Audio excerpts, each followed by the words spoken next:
A category of metadata we haven't talked about much yet is the who of metadata. Who is responsible for collecting the data or putting together the data product?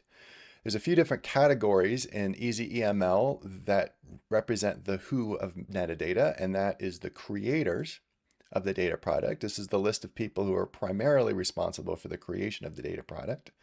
And if I click on the Add Creator button here, you see that you need to provide information about the name of the creator, their org ID. Org ID is a system for a database of researchers that's centralized such that it moves with you and it isn't tied to your institution. So this is an identifier of you and your contributions to research in general, and more journals and data repositories are requiring people to have org IDs for submission to them, just to make sure they have a registry of the person and a consistent reference to that person's research record. So this is mostly contact information for the creators, but there's also a category called contacts. And this is a similar set of information that you need to provide, but this time it's specifically for the person or people who should be contacted about the data if you intend to use the data for something. So sometimes this might be one of the creators in terms of there being a contact, and you can list the same people in more than one location here, if that makes sense. And finally, there's also this associated parties. Now, these are people who maybe are not centrally responsible enough that you consider them a creator of the data product, but they did play some role in putting together the data product. Now, in EasyEML, associated parties is the only place where you have this entry for a role. And describing the roles of the people who are involved is really important. So when I'm putting things in via EML, through this repository, I tend to list all of the people, including the contacts and the creators, under associated party, so I can specifically talk about those people's role in preparing the data product. And the system I use for talking about roles is the credit taxonomy. And this is a controlled vocabulary and dictionary specifically for talking about the roles. And there's really only 14 roles that they talk about, and they're all here in terms of the keyword for each role. And if you click on the keyword, it'll give you the definition of what supervision means, just so that you can make sure you have the right category for these, and that people who are trying to understand the roles of people can refer to the credit taxonomy to say, what do they mean by supervision? Or what do they mean by visualization or funding acquisition? This gives these consistent definitions so that if you use these particular words when defining people's roles, it'll be clear to others when they read this. So if I go back to my README file, I'm going to put this information at the end, not because it isn't important in general, but because it's not really important to reusing the data. This is really more information for if a user out there has a question about the data they need to ask, they know how to get a hold of.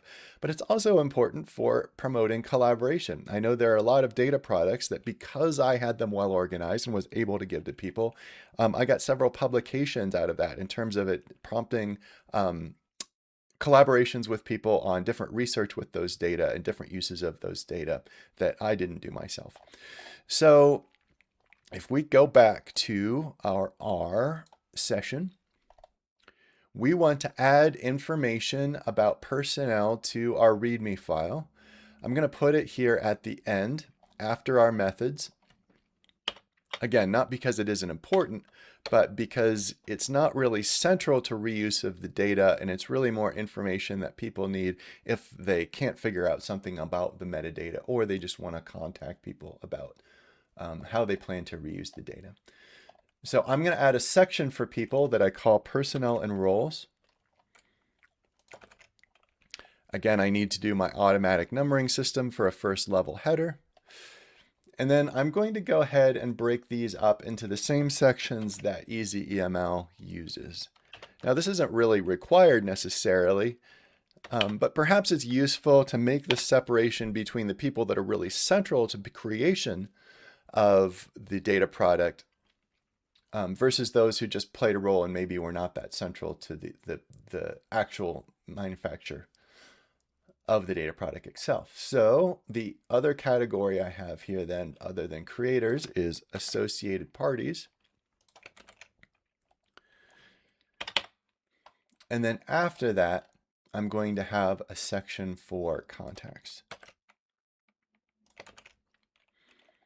So I'm going to follow the model of easy EML. But in my case, I'm going to go ahead and list the roles directly in a table for both the creators and the associated parties, just because I think it's super clear to use a taxonomy like the credit taxonomy for doing that. Now, this is another case where building a table is probably the best way to represent this kind of metadata. So I'm going to use the rbind function to build a data frame, and I'm going to start with my creators. And I'm going to need an R chunk here. Oops.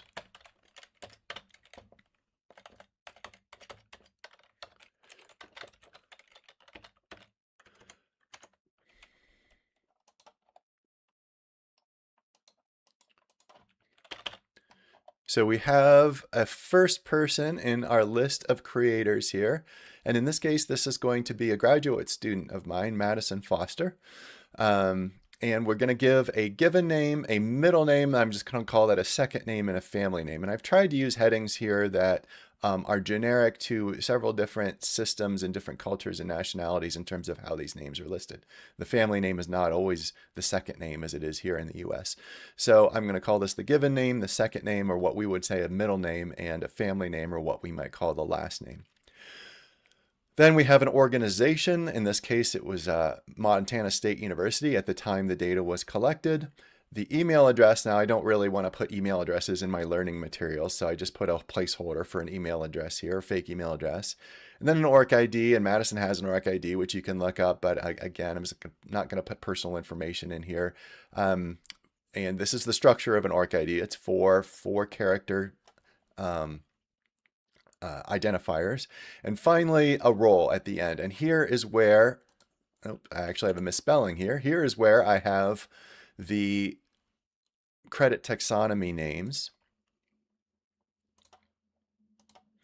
including investigation, which is right here, conceptualization, and such. And I'll let you look up those details for what these different names mean. So I've got investigation, data curation, and conceptualization. And I do have a second creator one because I helped out a lot with some of the field work and some of the data processing for these data. So I have myself in here, and I have no problem putting my own contact information here and my own org ID. And my roles on this were data curation, investigation, conceptualization, and supervision. So these are the two different creators on this data product as an example.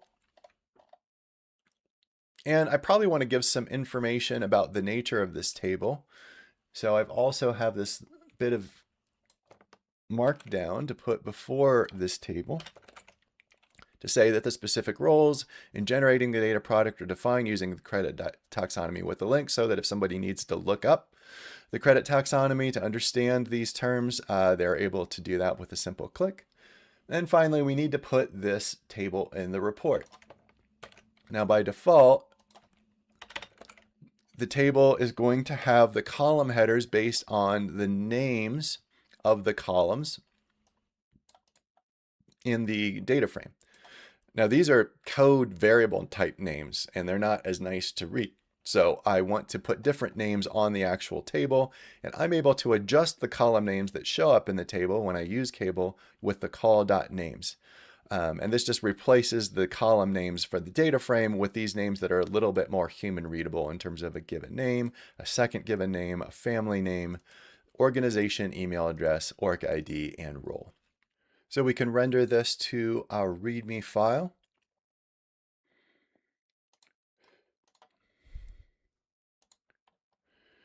And at the end of our README, we now have this section 6 called Personnel and Roles. And we have our creators filled in here, where we say the specific roles of the creators in generating the product are using specified using the credit taxonomy. We've got our link here. It'll take us to the credit taxonomy. And we have our two people, Madison Foster and Robert Payne, as our two creators for this particular data product. Going back to our code, we can then work on our next section. And that's the associated parties. And we have a few more people here that didn't directly produce this data product, but had some sort of role in its generation.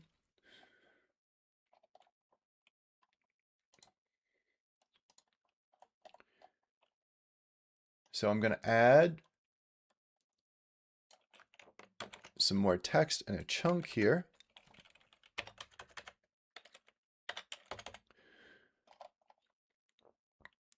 First of all, we have text that says that, again, the specific roles of the associated parties. Oops, I put this in the wrong spot. Let's move this to after associated parties, not after contacts. There we go.